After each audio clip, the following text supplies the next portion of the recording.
Este es el último ejercicio que vamos a revisar y vamos a hacerlo por pasos nuevamente. Ya saben, lo primero es la dirección de las corrientes. Nosotros vamos a establecer la dirección de las corrientes en sentido horario. Entonces así van a estar nuestras corrientes. Realmente saben que la dirección de las corrientes es como ustedes quieran, pero una vez que la colocan ya no la mueven, ¿sale? Entonces esta es nuestra dirección de las corrientes y con base en la dirección de las corrientes vamos a poner nuestras polaridades. La fuente no hay mucho que hacer, las fuentes siempre tienen su polaridad, pero la resistencia sí cambia, ¿no? Esto sería más, este sería menos, lo mismo aquí tendría más, menos, con base en la dirección de corriente que nosotros hayamos establecido. Entonces lo mismo, aquí sería para esta más, menos, y para aquí sería más, menos. Perfecto. Recuerden que cada malla es hasta cierto punto independiente, entonces la corriente que pasa por esa malla es la que establece la polaridad de la resistencia. Y sabemos que generalmente las resistencias provocan una caída de voltaje, por eso cuando digamos la corriente llega por acá, aquí se encuentra con un signo positivo, entonces eso significa que se va a restar ese voltaje, o que está consumiendo voltaje. Bueno, ya saben, ahora sí los pasos importantes es que nosotros podamos establecer las ecuaciones de malla para la malla 1, para la malla 2 y para la malla 3. Bueno, vamos a poner una numeración aquí, ¿no? Vamos a suponer que aquí esta sería la corriente 1, que esta sería la corriente 2 y que esta sería la corriente 3. Nuevamente eso es algo que ustedes pueden definir, no hay nada que lo establezca, pero una vez que lo colocan no lo mueven. Entonces vamos a empezar. Para la malla 1, ¿cómo sería nuestra ecuación de esa malla? Recuerden, por la ley de corrientes de Kirchhoff, nosotros tenemos que la resistencia 1 por la corriente 1, esta sería la caída de voltaje que provoca esa resistencia, menos la resistencia 2, y aquí podemos ver que es la corriente 1 menos la corriente 2. Ya saben, nosotros suponemos, bueno, para la malla 1 la corriente va en esta dirección y la corriente 2 para la malla va en esa dirección, entonces son direcciones contrarias, por eso es por lo que se está restando, ¿sale? Vamos a colocar lo siguiente, que es importante ver aquí que el voltaje realmente se estaría restando, ¿no? Por la dirección en la que nosotros suponemos.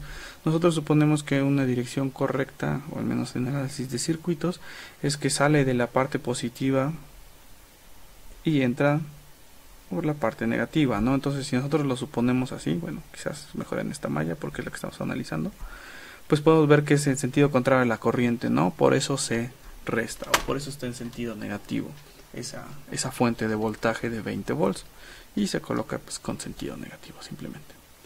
Vamos a hacerlo lo mismo para la malla 2.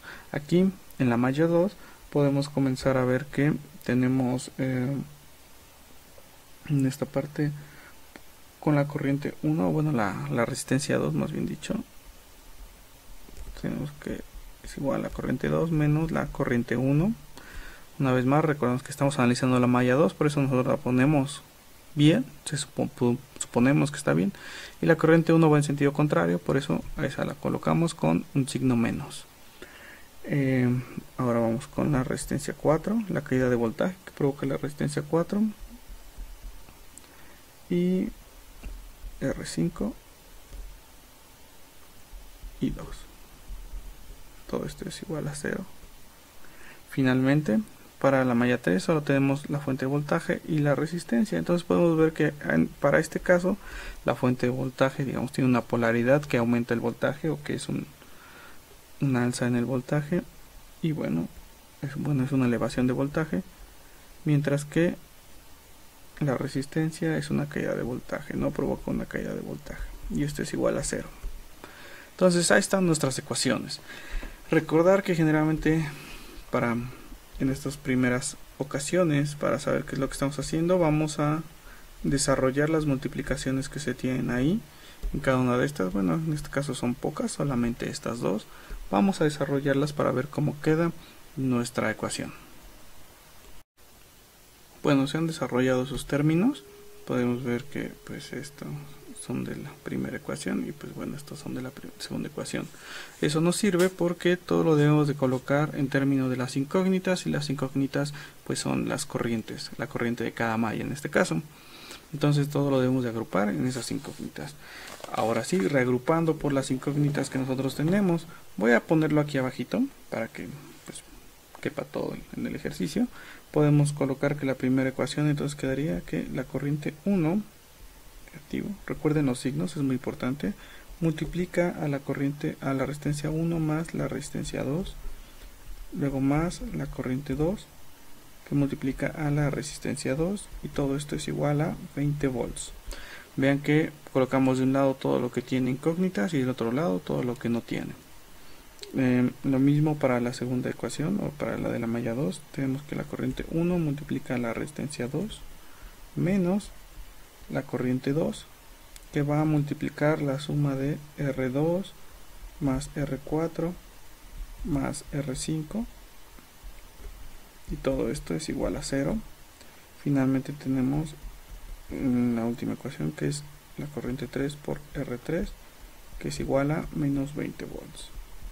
Entonces, pues ya que tenemos esto, sabemos que ya no hay mucho que hacer, porque pues ya están todas en términos de nuestras incógnitas. Voy a poner aquí que pertenece a la malla 1, esta pertenece a la malla 2 y esta pertenece a la malla 3.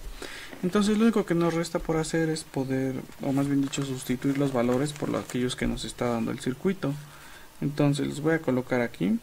Nos quedaría que menos I1 por 30 ohms, que es la suma de esas resistencias de R1 y R2, podemos verlo, más la corriente 2 por 20 ohms, y esto es igual a 20 volts.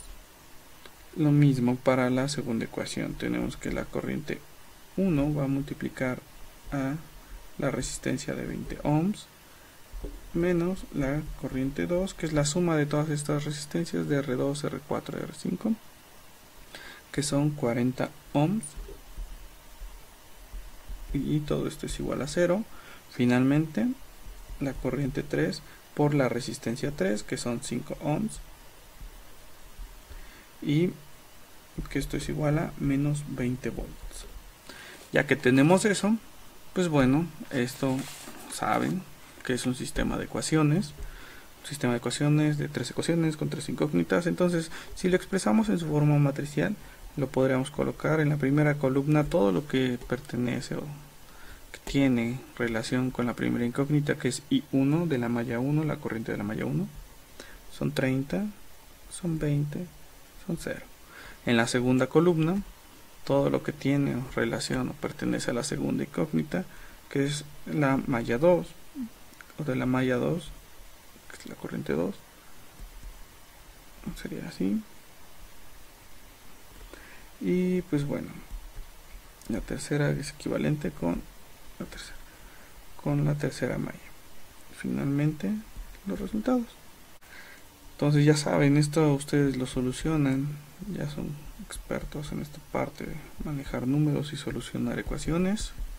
Entonces tenemos estos resultados. Después de solucionar ese sistema de ecuaciones, nos quedan estos resultados.